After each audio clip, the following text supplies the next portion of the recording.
friends, welcome back to the channel and thank you for joining me today. Is my table the only one that is a catch-all? I could pick things up off of this table all day long, but they always seem to migrate back. I'm getting ready to do a craft project with y'all, one that I have been telling y'all that I needed to get done, and that is the Dallas Cowboys Weath. But of course, I need a clean surface, and then I need to go ahead and put a tablecloth over the table just so I can protect its finish.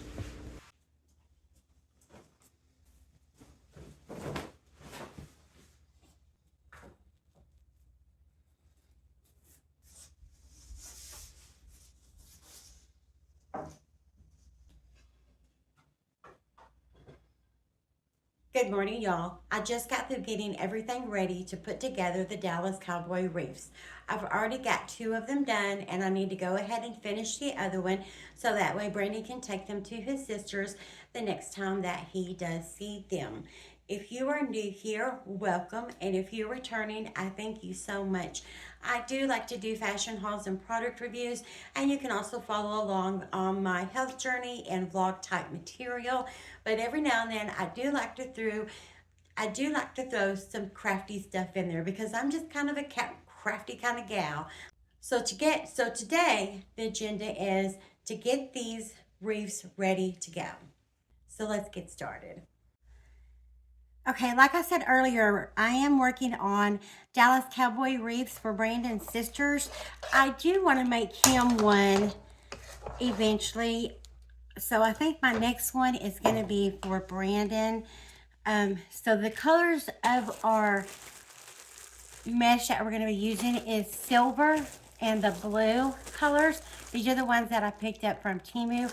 They are thicker and wider. They do have other sizes of these that you can get. I do believe this might be the 5.5 inch. I'm not sure. Let's see how long this is. I don't remember what size I got.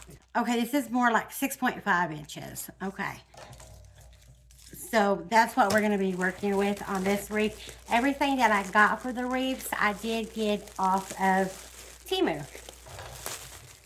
So we're going to start off with the blue, and I'm just going to alternate the colors is how I'm going to do it. If you've never seen me do a wreath, I'll kind of go through a little bit about how I do it. I have done tutorials on these before. It's kind of hard for me to explain to you how I do it.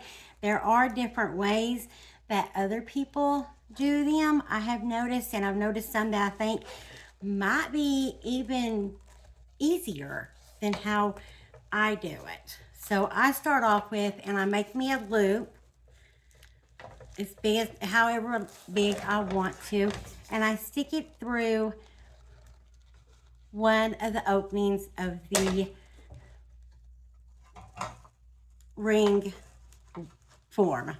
I don't know what this is called. Then I take a zip tie, and how you know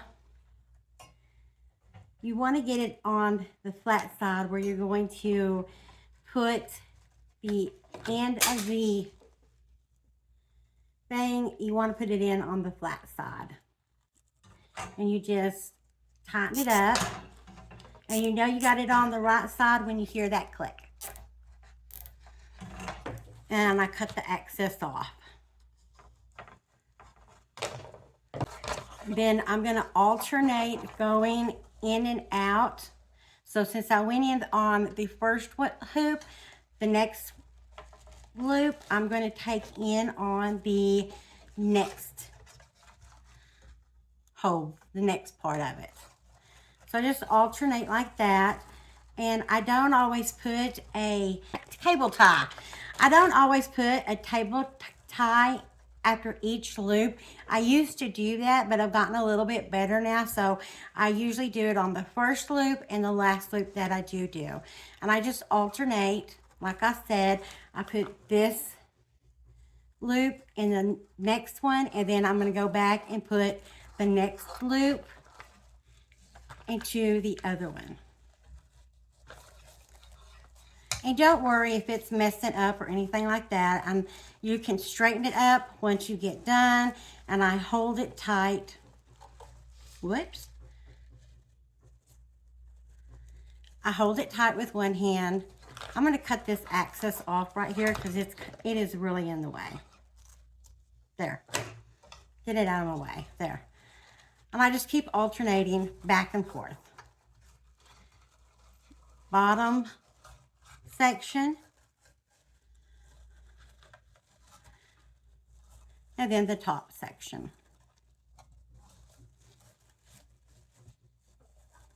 Bottom section.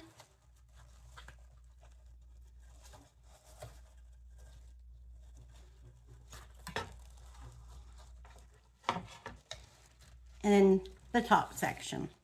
Just back and forth like that. Don't worry if they get messed up because we're going to straighten them up once we get completed with the entire roll.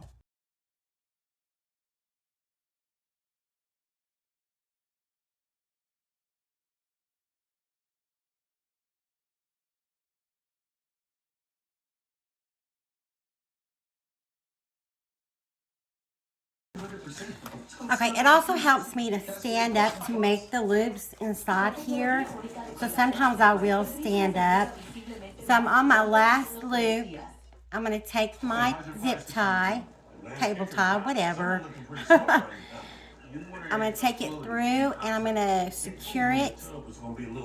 How I secure it is I take it underneath, wrap it around the loop, the last loop, and bring it up through the top of the wire. Because I did end my loop on the bottom section, and I've got it turned the wrong way. Through the top. Did that get it? Yeah, that got it. See how it's flat on that side? And then snip it tied. Cut off your loose end. Then you can turn it over and fluff it out as much. Sorry, I forgot the TV was going. I'm watching More Than 2 Cents with Cindy. But after you get it turned over, then you can fluff it out. Because it's you know, if you try fluffing it out while you're doing your turns, your loops, it'll drive you nuts. But you just straighten out your loops.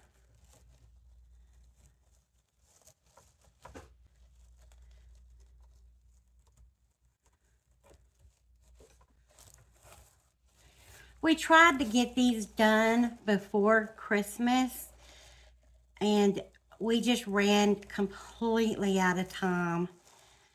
So they're going to get them as a little extra something that they don't realize they're going to get. I also like to make my aunt's one. So I'm going to get online and I'm going to order some more.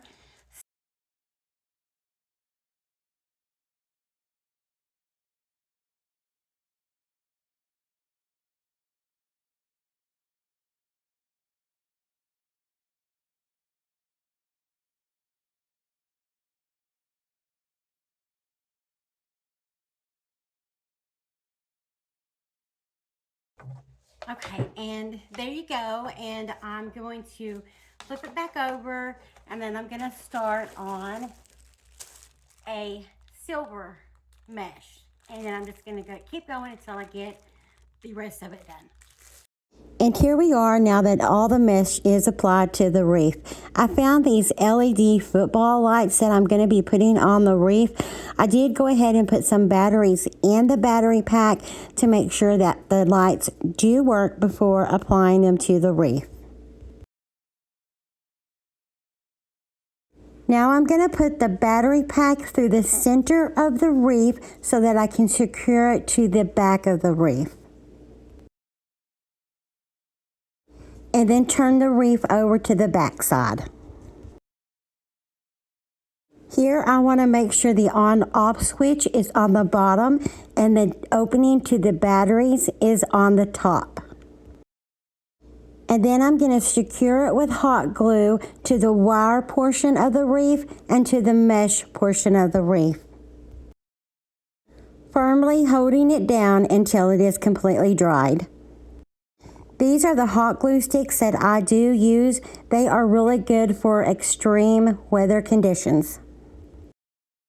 Thread the LED wiring through a portion of the mesh and flip it back over to the front side.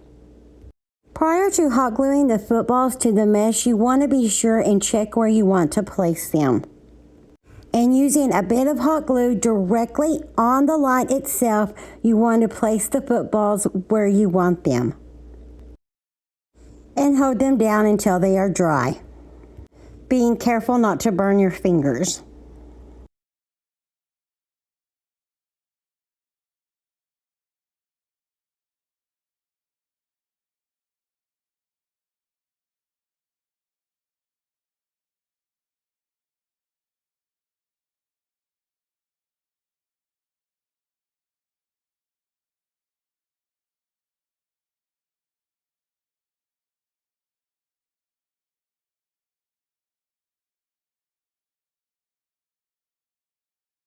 Now generally, if the lights are small, I do like to hide the wiring to the lights, but it's kind of hard to hide these since the footballs are a little bit larger than smaller LED lights.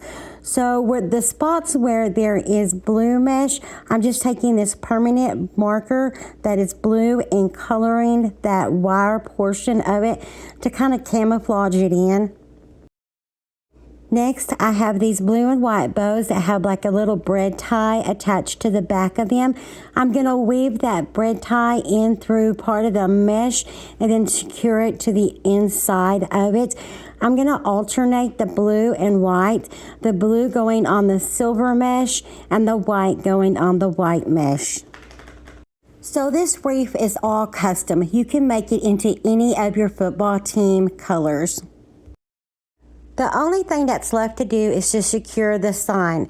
This sign does have 4 small holes, one in each corner, and he'll take a small rope and thread it through those holes and then secure it to the wire part of the wreath itself. Here are the other 2 wreaths that I completed with the lights on. If you did like this video, please give me a thumbs up. I do enjoy doing fashion hauls and lifestyle vlogs, and would love it if you consider subscribing. Thank you for watching, and I will see you in the next one.